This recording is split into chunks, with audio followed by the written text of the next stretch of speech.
తూర్పు గోదావరి జిల్లా తణుకు వంశం ఇలవేల్పు కోరిన కోరికలు తీర్చే కల్పవల్లిగా ప్రసిద్ధిగాంచిన సత్యమ్మ తల్లి సంబరం ఘనంగా జరిగింది. బిక్కవోలు మండల కేంద్రంలో రెండేళ్లకోసారి జరిగే ఈ ఉత్సవాలను తణుకు వంశీకులు 3 రోజుల పాటు అత్యంత కన్నుల పండుగగా నిర్వహిస్తారు. మొదటి రోజు పంబనాదపు కళాకారులు అమ్మవారి చరిత్రను వివరించగా, రెండో రోజు ఘట రూపంలో ఉన్న అమ్మవారిని బిక్కవోలు పరిసర గ్రామాల నుండి తరలివచ్చిన అశేష భక్తజనం తమ మొక్కులు తీర్చుకున్నారు. ఈ ఉత్సవంలో అమ్మవారి వేషధారి ఇచ్చిన బియ్యాన్ని వండుకొని తిన్న దంపతులకు సంతాన ప్రాప్తి కలుగుతుందని ప్రగాఢ నమ్మకం. ఇక మూడో రోజు తమ కోరికల ఫలసిద్ధికై అమ్మవారి ప్రతిష్ఠ స్థానంలో పాతిపెట్టిన నాణాలను భక్తులు చేజెక్కించుకొని కొత్తగా నాణాలను పాతడం ఆనవాయితీగా వస్తుంది. ఉత్సవ కమిటీ అధ్యక్షుడు తణుకు సూరిబాబు మాట్లాడుతూ భక్తులకు అన్ని సదుపాయాలు కల్పించి అన్నదానం చేశామని తెలిపారు.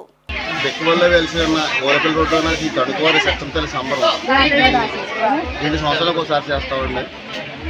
ఆదివారం శనివారం మొదలు ఆదివారం శనివారం ఆదివారం భారీగా అన్నసంతర్పణ ఉంటుంది.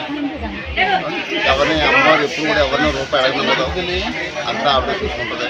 మా తాత ఐదుగురు సంబంధించి దీనికి అందరూ సంబంధించి అందరం చేసుకుంటాం. అంతేనే ఎవరిని రూపాయి అవ్వండి, ఆవిడే చేసుకుంటాం.